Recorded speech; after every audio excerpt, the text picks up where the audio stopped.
আজকে আমি গিয়েছিলাম ২০০ বছরের পুরনো একটি ঐতিহ্যবাহী হাটে। এটি সোনারগাঁয়ের কাইক্কাটাই হাট নামে পরিচিত। প্রথমে সোনারগাঁ সিএনজি স্ট্যান্ড থেকে সিএনজি করে চলে এলাম কাইক্কাটাই ব্রিজে। ব্রিজ থেকেই দেখা যায় সেই হাট। হাটে ঢুকতেই বিভিন্ন মানুষের আনাগোনা। প্রথমে চোখ পড়লো বীজগুলোর দোকানে। নানাবিধ বীজ বিক্রি করে এখানে। তারপর দেখলাম একজন মানুষ কবুতর কিনে বাড়ি ফিরছে। ভিতরে ঢুকতেই দেখি গরম গরম পেঁয়াজি ভাজা হচ্ছে। তারপর দেখা মিলল সে বিখ্যাত বালিশ মিষ্টি, যেটি কিনে একটি ১ কেজির উপরে। আমরা প্রথমে নাস্তা সেরে নেই। নাস্তা ছিল পরোটা, ডাল আর সবজি, সাথে সেই বালিশ মিষ্টি। ও, এই হাটে কিন্তু পরোটা কেজি দরে বিক্রি করা হয়। নাস্তা শেষ করে বের হলাম হাট ঘুরতে। গ্রাম্য ভাষায় এগুলাকে মাছ ধরার চল বলে। তারপর শুটকির দোকান। তারপর দেখা মিলল পানের দোকান। তারপর চলে গেলাম পশু প্রাণীর হাটে।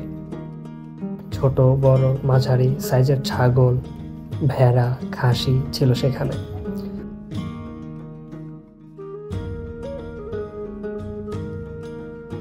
ছিল রাজহাঁস, কবুতর, মুরগি, পাখি আর অনেক কিছু।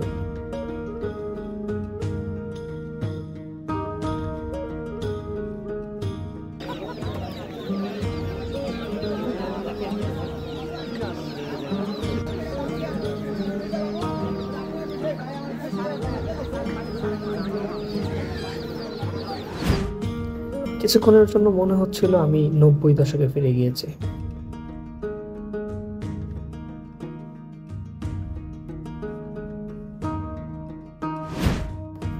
দেখা মিলল বিলুপ্তের পথে কুটির শিল্প।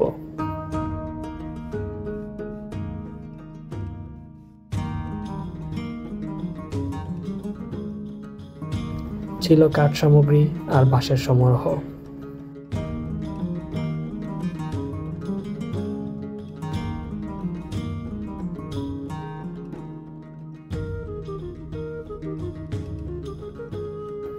দা, বটি, খুন্তি আর কত কি দেখা মিলেছিল সেখানে।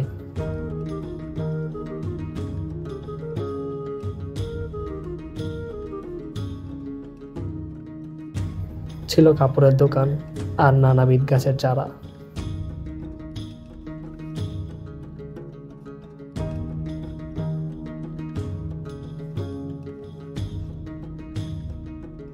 সর্বশেষ হাট থেকে এই গুড়ের শরবত খেয়ে বাসায় ফিরে এলাম।